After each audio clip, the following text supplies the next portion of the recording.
Alors, la distance au service de la proximité.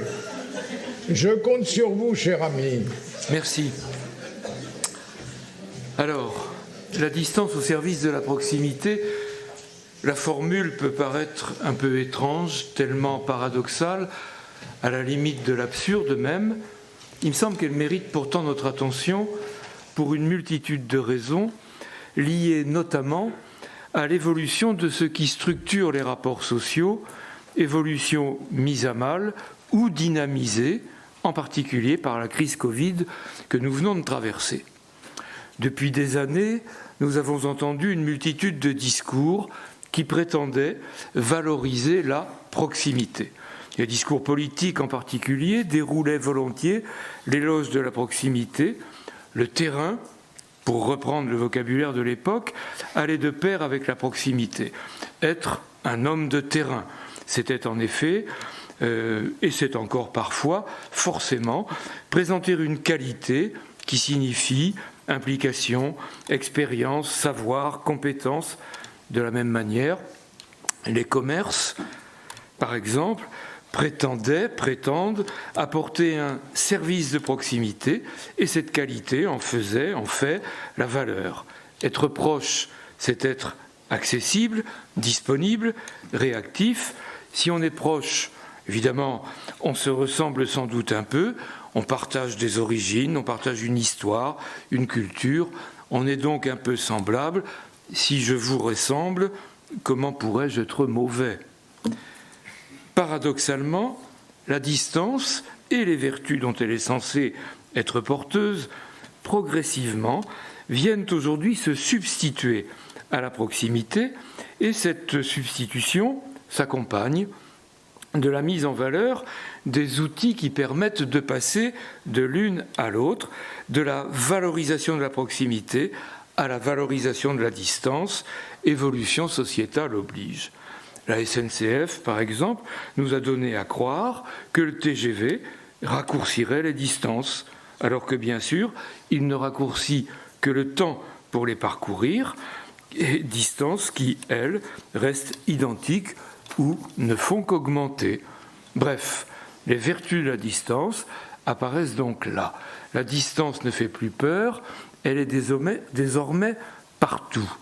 En 1950, selon l'INSEE, un Français, un homme, on n'allait quand même pas faire porter l'étude sur un homme français, naissait, se mariait, travaillait et mourait en moyenne dans un rayon de 50 km autour de son lieu de naissance.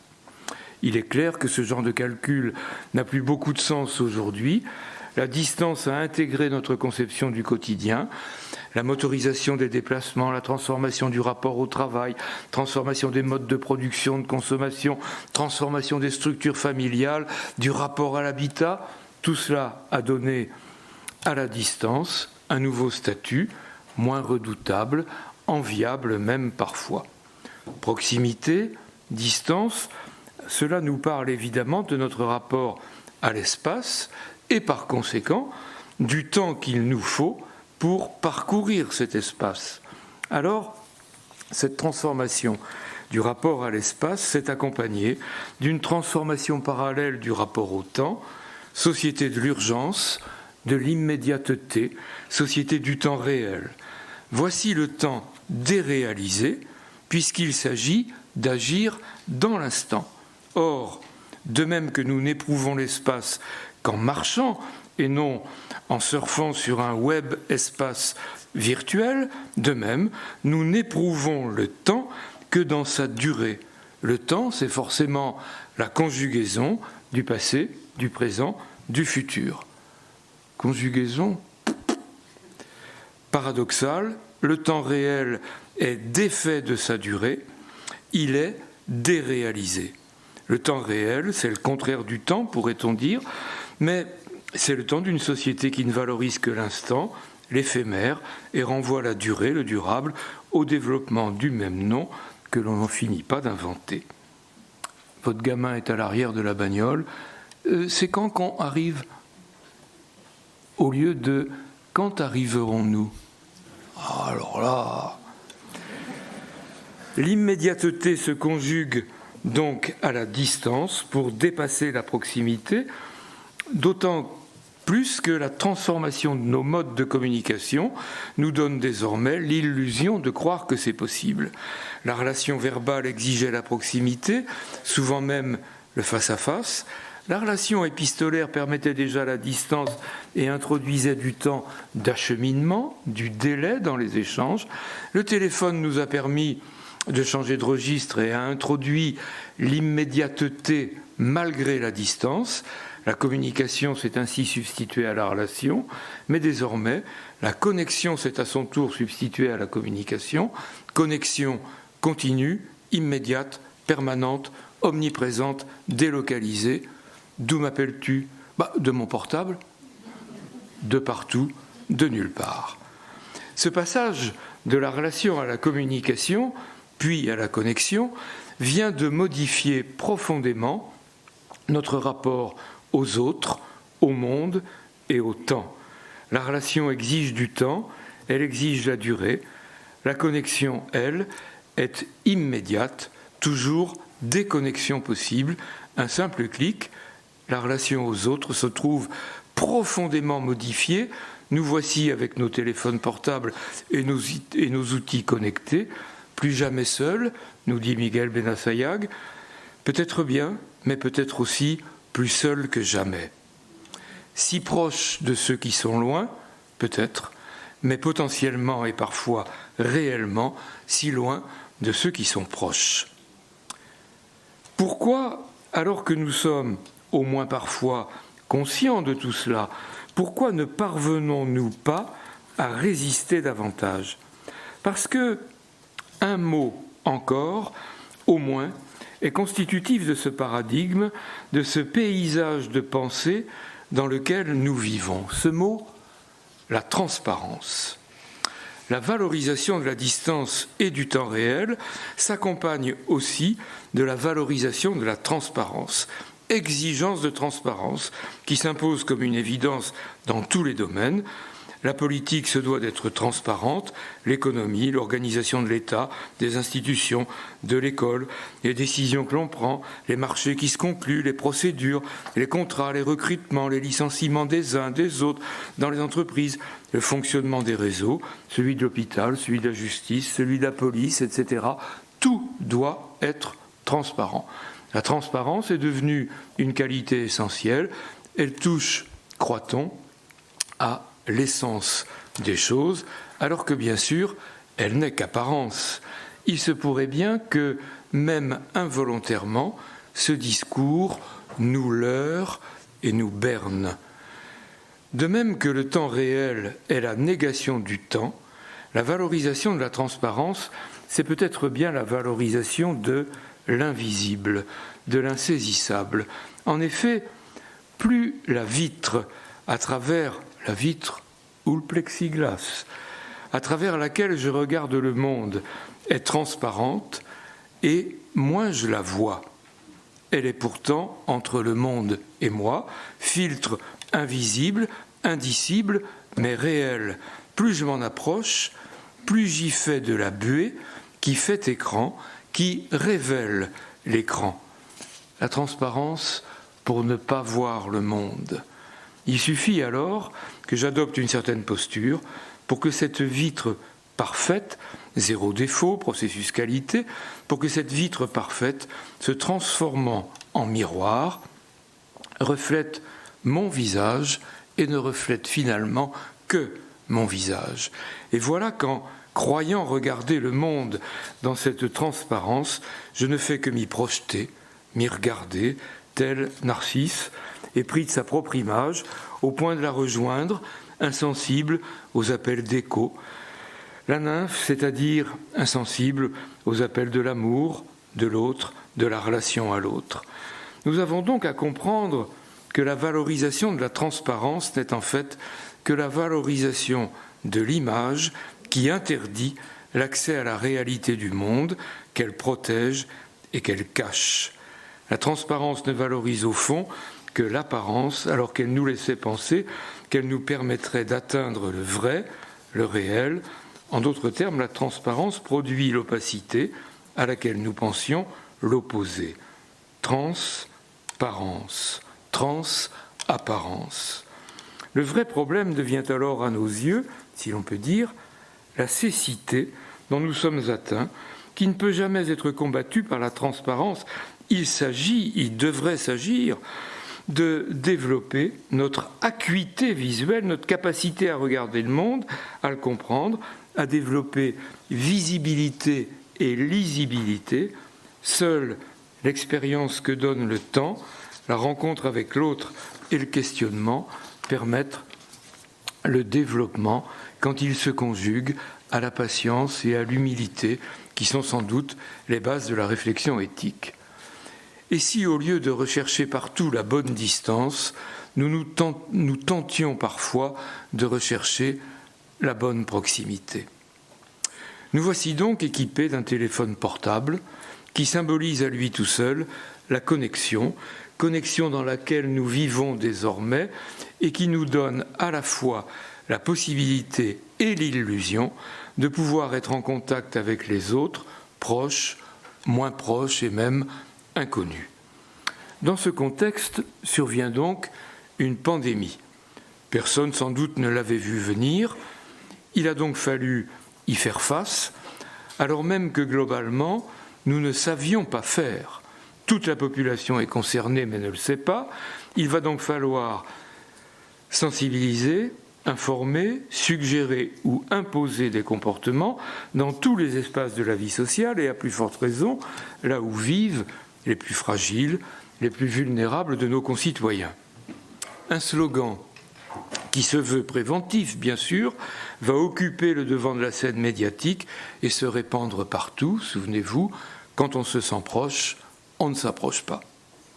Tous les lieux de socialité sont concernés, transport, lieux de travail, écoles, universités, commerces, hôpitaux, établissements médico-sociaux.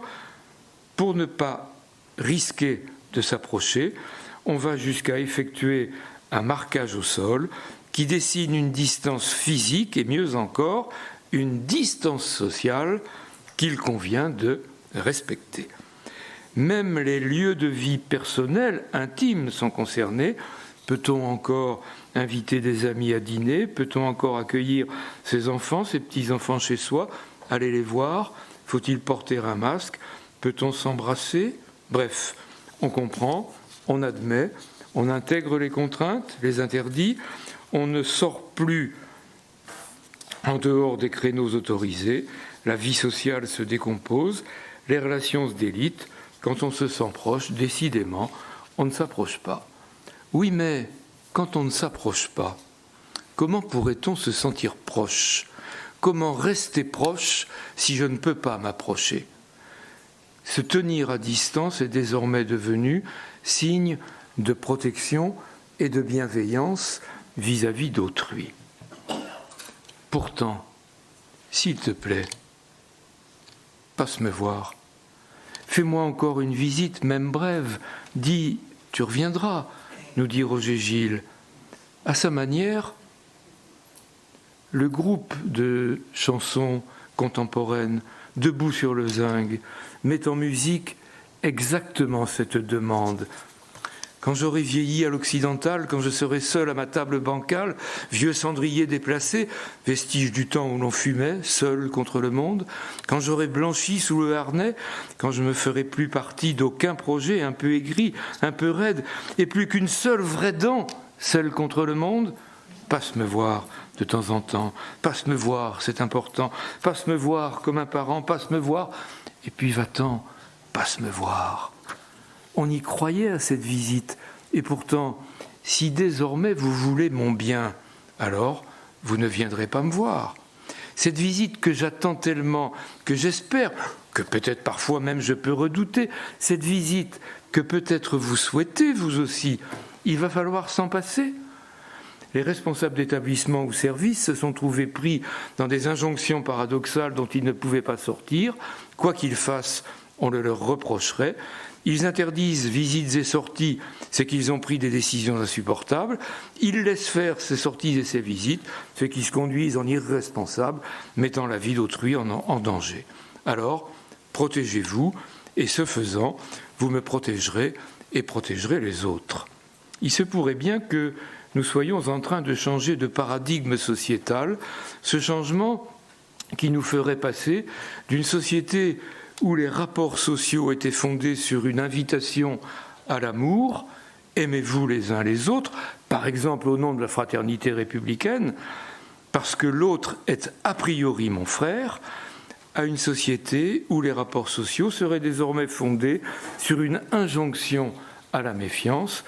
Méfiez-vous les uns des autres, parce que l'autre est a priori dangereux.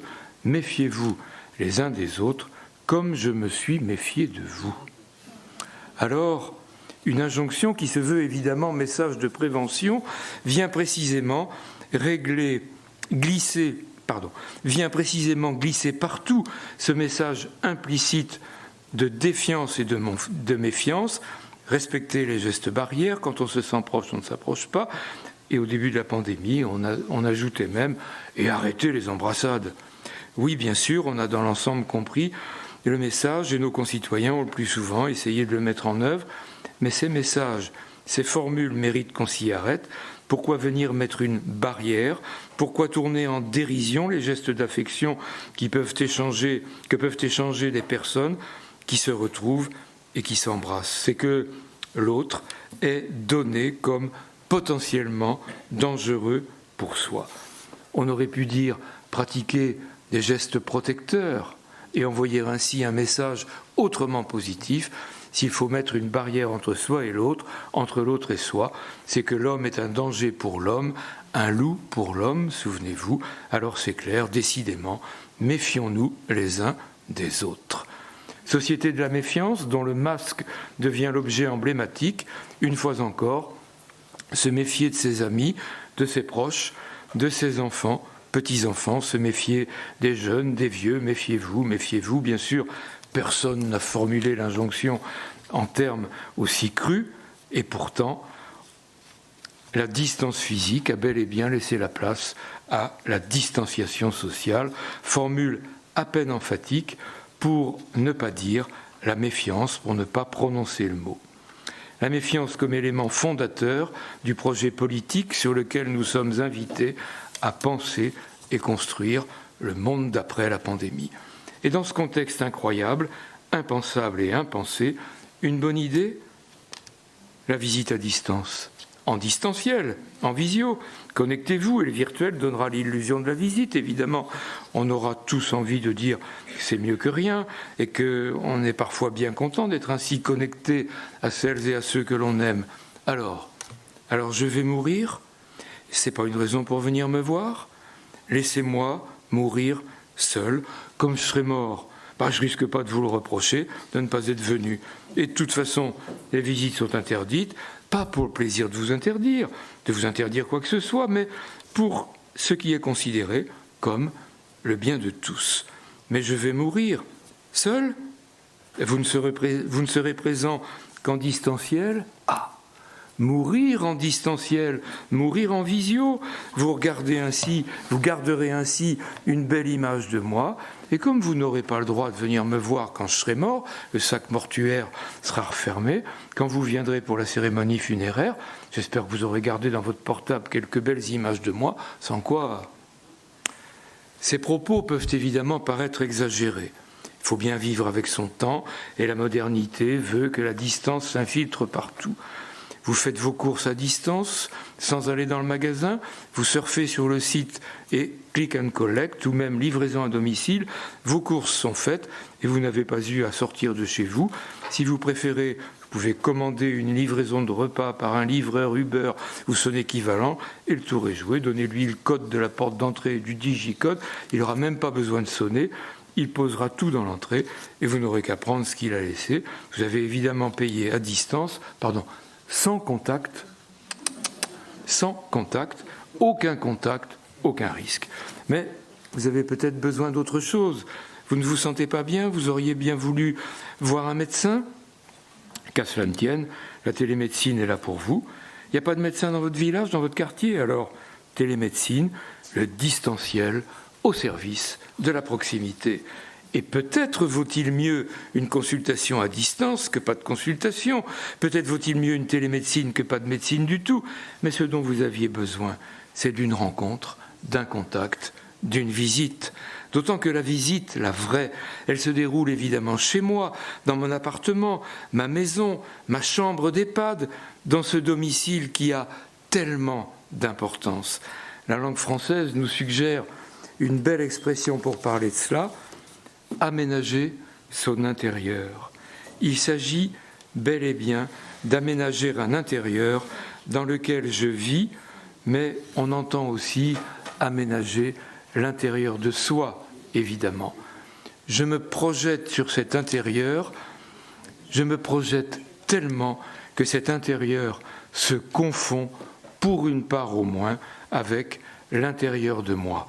Alors, quand vous venez me voir dans mon intérieur, non seulement vous entrez chez moi, mais vous entrez dans ce lieu qui vous parle de moi, qui me raconte à vous, qui vous dit mon histoire, ma culture, ce qu'a été ma vie.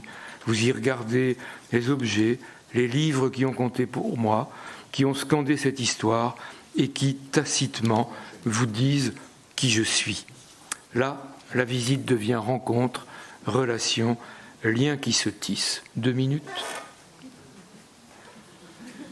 Une vraie visite. Avec le sourire, avec moi, tout est possible.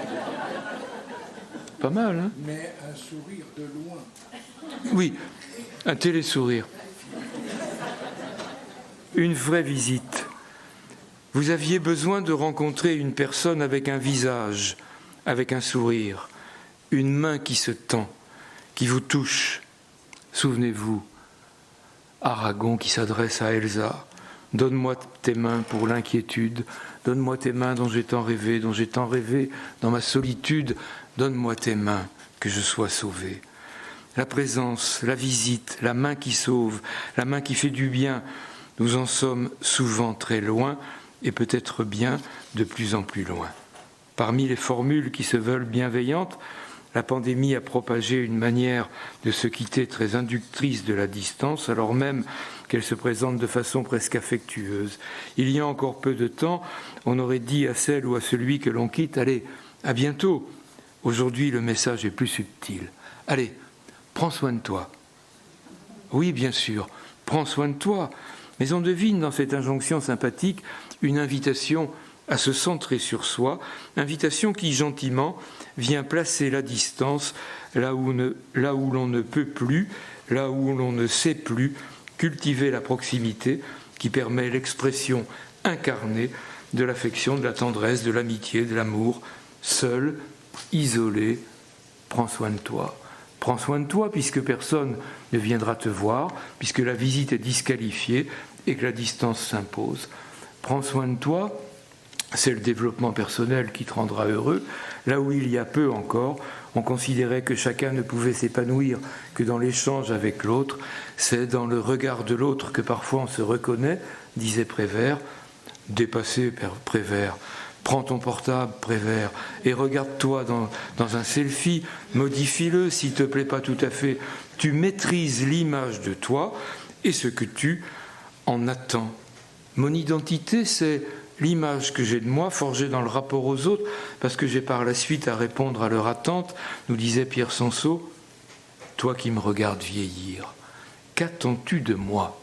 Et moi qui te regarde grandir, qu'est-ce que j'attends de toi? Il se pourrait bien que la distance interdise ce jeu d'attente réciproque ou le réduise à ses dimensions les plus sordides. Qu'attends-tu de moi? Ton pognon. La distance excuse tout et permet tout. Il faut dire que votre territoire où s'inscrit la distance connaît peut-être des problèmes particuliers. C'est qu'aujourd'hui, il nous faut, et je terminerai là-dessus, réfléchir en termes de territoire. La notion de distance a en effet un corollaire, le territoire. La notion de territoire et l'usage que l'on en fait désormais permettent, comme par magie, de sortir de toutes les situations difficiles que l'on connaît.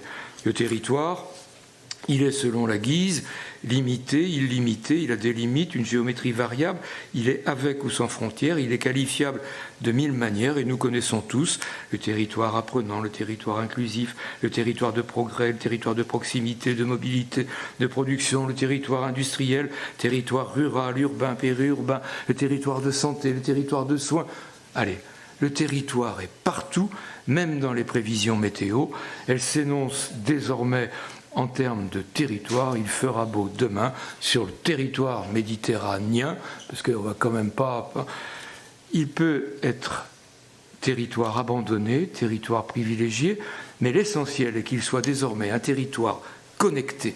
Parce que si votre territoire est connecté, alors la distance pourra effectivement être mise au service de la proximité.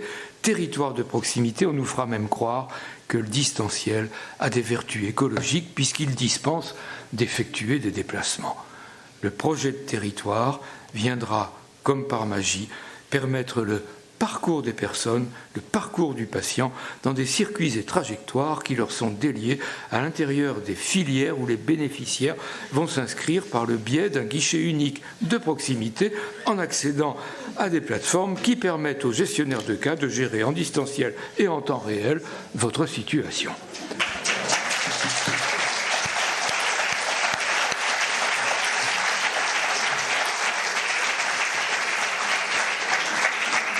Mesdames, Messieurs, vous dites peut-être... Vous avez terminé ? Mesdames, Messieurs, vous dites peut-être s'il n'a rien à dire, il fait mieux de se taire.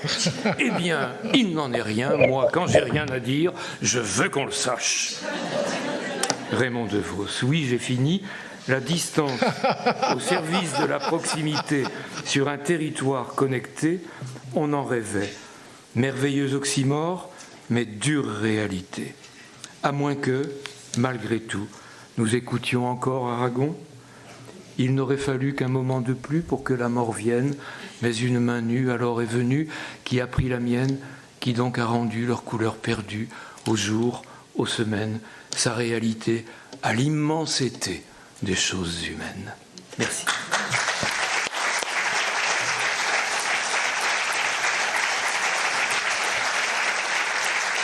Merci. Un triomphe, surtout que nous avons une cohérence, je vais vous dire, c'est quand même important depuis ce matin, puisque je vous citais Jacques Ellul.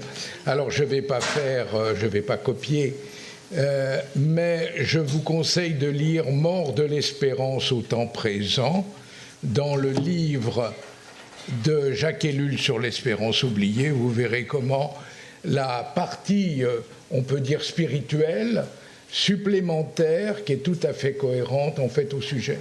Ça me fait penser aussi au niveau du territoire, à ce qu'a pu, dans les années 1986-88, écrire Michel Foucault dans ses dernières,